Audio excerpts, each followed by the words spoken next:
সড়ক পরিবহন ও সেতুমন্ত্রী বলছেন, অন্য বছরের তুলনায় এবারের ঈদযাত্রা বেশ নির্ঝঞ্ঝাট। মনির মিল্লাতের প্রতিবেদন। বছর ঘুরে দুয়ারে যখন কড়া নাড়ছে খুশির ঈদ, ঠিক সেই সময় নারকীয় সন্ত্রাসী হামলায় রক্তাক্ত হলো প্রিয় বাংলাদেশ। খুশির ঈদকে যা করে তুলেছে বিষাদময়। বিষাদের ছায়া ঘরে ফেরা মানুষদের মধ্যেও। টার্মিনালে বসে পত্রিকার পাতা উল্টে অনেক যাত্রী পড়ছিলেন গুলশান হামলার খবর। বলছিলেন এই ঘটনায় তারা কতটা শোকাহত, কতটা স্তম্ভিত। বছরের দুইটা ঈদ এই সময় তো বাড়ি যেতেই হয়, যদিও কষ্ট হচ্ছে, বাসের সিরিয়াল অনেক পরে, তারপর আমাদেরকে যেতে হবে।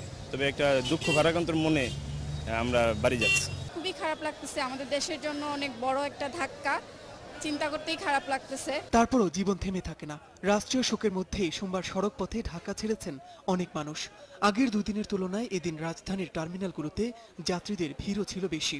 মনে করছি যে আরো আগে থেকে এই ভিড়টা হবে, তাই এই 3 দিন ভিড় হয় নাই, আজকে থেকে মোটামুটি ভালোই চলতেছে। যানজটটা আগের থেকে অনেক কম আছে, তবে এ পর্যন্ত আমরা ফ্রি পেয়েছি। তবে মহাসড়কে যানজট না থাকায় সময় মতোই টার্মিনাল ছেড়েছে বেশিরভাগ বাস। টিকিট নিয়েও ছিল না কোনো সমস্যা। বাবা মার সাথে ঈদ করবো, খুব ভালো লাগছে টিকিটটা পেয়ে এবং সবই সুন্দরভাবে। ঝামেলাটা কম হবে, ভিড়টা একটু কম হবে, এই জন্য শেষ মুহূর্তে যাচ্ছি। ভোগান্তি আসলে মেবি রাস্তায় জ্যাম আর কি, বাস এখানে নাই আর টিকিট কাটা হয়ে গেছে সহজেই। ঈদ যাত্রাকে স্বাচ্ছন্দ্যের বলছেন সড়ক পরিবহন ও সেতুমন্ত্রী। মহাখালী বাস টার্মিনাল পরিদর্শনে এসে তিনি বলেন, মহাসড়কে কোথাও যানজট নেই, তবে বৃষ্টির কারণে যান চলছে ধীর গতিতে। কোথাও কোনো যানজট নেই, মাঝে মাঝে বৃষ্টি হলে একটু ধীর গতি হয়, কিন্তু যানজট কোথাও এবার হয়নি। চাঁদাবাজির বিরুদ্ধে আমাদের অবস্থান অত্যন্ত কঠোর। যারা চাঁদাবাজি করবে তারা যেই হোক, যত প্রভাবশালী হোক, তাদের বিরুদ্ধে ব্যবস্থা নিতে হবে। বাসের টিকিটের কোনো সংকট না থাকলেও জীবনের ঝুঁকি নিয়ে অনেককেই এদিন বাসের ছাদে চড়ে গন্তব্যে রওনা হতে দেখা গেছে। মনির মিল্লাত, ৭১, ঢাকা। এবারের ঈদের রেলযাত্রাকে এখনও ভোগান্তিমুক্ত বলছেন যাত্রীরা। তারা মনে করেন দীর্ঘ ছুটি থাকায় দুর্ভোগ ছাড়া এখনও ঢাকা ছাড়া যাচ্ছে। দু একটি ট্রেন বাদে সব ট্রেনই ছাড়ছে সময় মতো। তবে স্টেশন কর্তৃপক্ষ বলছে ৫ জুলাই যাত্রীদের ভিড় আরও বাড়বে। বিস্তারিত শারমিন নীরার প্রতিবেদনে। সকালের কমলাপুর রেল স্টেশনে আসা থেকে শুরু করে ৮ তারিখে কিছু টিকিট দিয়েছি।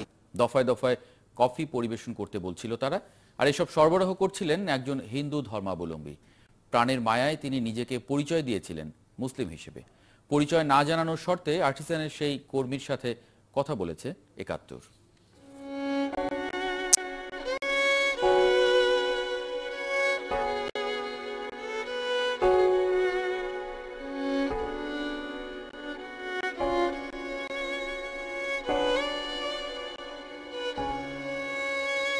আমাদের রেস্টুরেন্ট ডিনার টাইমে ওপেন হয় 6টায়, টেবিলে খানা যায় 7টার দিকে।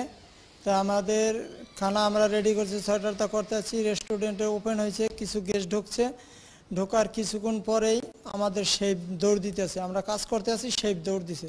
শেফ দৌড় দিল কেন, উঙ্গি দিয়ে দেখি 3-4 ভাই দেখছে উঙ্গি দিয়া যে ওধারে গোলাগুলি আরম্ভ হয়ে গেছে, সন্ত্রাসী ঢুকছে।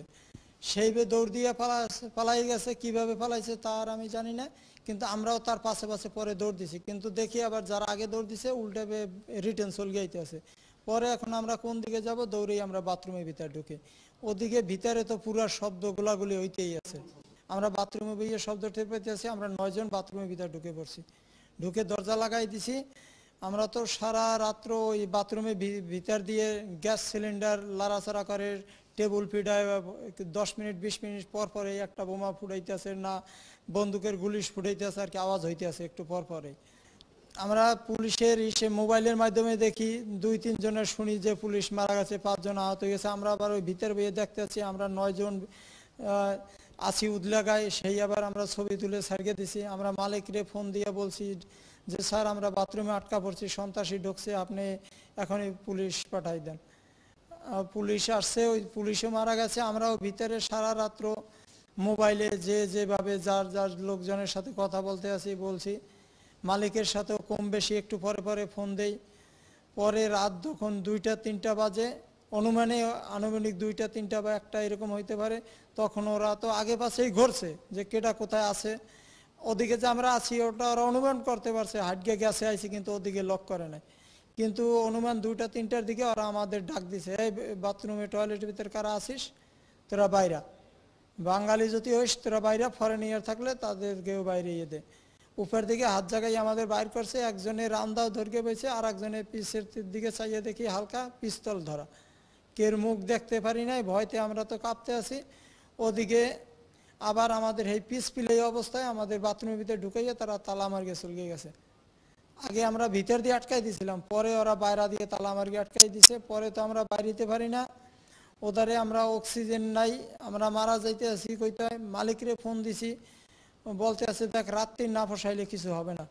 পরে আমরা ওইভাবে করতে আছি। পরে মালিকে বলছে তোরা পানি ছাড়, পানি তো ওটা অটো পানি, ডাইরেক্ট কল আছে 3টার পানি ছাড়িয়ে কিছু অক্সিজেনের তোরা পাবি এনে। আর যদি পারস তোরা জেপি লোক বাইরেইতে যদি পারস কষ্ট করিয়া বাইরে।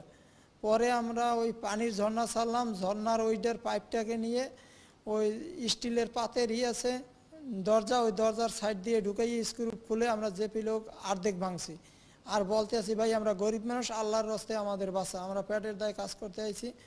ওরা ওইটা ভিতরে বইয়া জেপি লোক টের পাইছে, টের পাওয়ার পরে ওরা একজন বাইকে নিয়ে এসে পাঠাই দিছে যে ওদের বাইর করিয়ে নিয়ে আয়। আমাদের দরজা অর্ধেকের বেশি ভাঙা হয়ে গেছে। পরে ওই ভাই একটু হেল্প করার পরে আমরা মোটামুটি বাইরে গেছি। বাইরে গিয়ে ওদের আবার নিয়ে যাইতে বলছে ওই বাইরে, ওই ভাইয়ের সাথে 4-5 জন গেছে, আর আমরা 4 জন ওয়াল লাফাইয়া ও ছাদে উপরে উঠি, দোতলায় উঠিয়া ওয়ালের তার কাটা ধরিয়া লাফাইয়া পাশের বাড়ি পড়ি। পরে আমরা প্রশাসন আমাদের নিয়ে যায়, কিন্তু তার আগে ভিতরে সারা রাত্র পুরো গোলাগুলি চলছে। নিয়ে যাওয়ার পরে ডিবি অফিসে নিয়ে যায় আমাদের। ডিবি অফিসে যাওয়ার পরে ওই যে ভাইরা ভিতরে ছিল ওরা বলছে ওরা পাকাইয়ে খাওয়াইছে, কোপাইয়া মারছে, গুলি করিয়া মারিয়ে ফেলাইছে ঢুকেই। আর ওই এক ভাই আমাদের হিন্দু ছিল, আমিও হিন্দু, আমিও সারা রাত্র ওদের শুনেই বলছি আল্লাহর নামে ভাই বাস আল্লাহর রাস্তায়। আর ওই যে হিন্দু ছিল ও বলে মুসলিম পরিচয় দিছে ওদের কাছে, ওদেরও রান্না করিয়া খাওয়াইছে রাতে। তারপরে আবার ওদের বলছে তোরা ইফতারি শেয়ারি খা, শেয়ারিও খাওয়াইছে, হেরা ওদের সাথে খাইছে।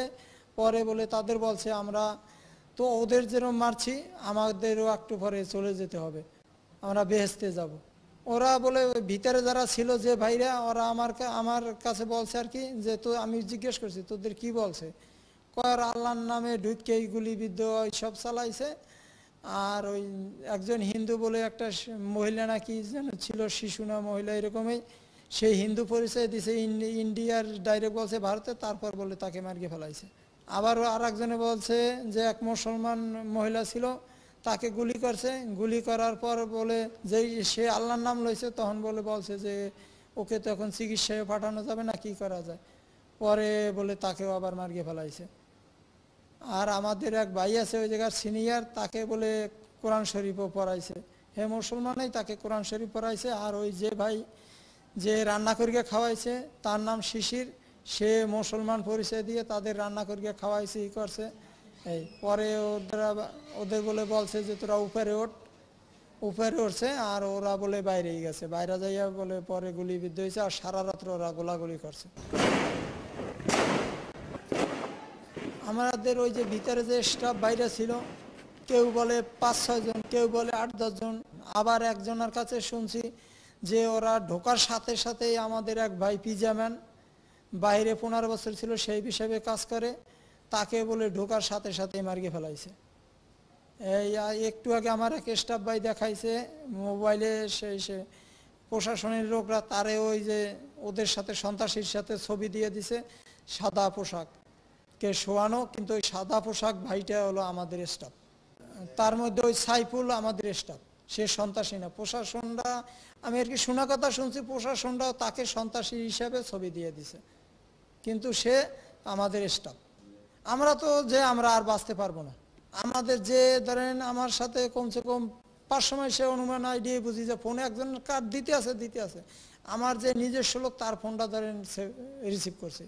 হেয়াও বলছি যে আমরা সেভে আছি বাথরুমে ফলানো, তোমরা বারে ফোন দেবে না, ওরা আসতে আছে, যদি ওরা টের পায় আমাদের মার্গে ফেলাইতে পারে। আমরা তো সারা রাত্র উদলা বাথরুমে ভিতরে, এমনকি বাথরুমে আমরা প্রস্রাব, বাথরুমের পানি খাওয়া, বাথরুমের ওই ভিতরে আমাদের ঘুমানো 2 জন অজ্ঞান অবস্থার মতন শোয়া ছিল। ওই একটু ফোটা বাথরুমের ভিতরে 9 জন আমরা ছিলাম। ওয়াল টোয়াল সব গামাইয়া ট্যাপটা পাইয়া বৃষ্টির মতন পানি পড়তে আছে। ওই যে আমার ভিতরে যে 8-10 জন স্টাফ বাইরে ছিল, ওদের শেয়ারি খাওয়াইছে, শেয়ারি খাওয়ার হাসি খুশিভাবে তাদের সাথে কথা বলছে, করছে।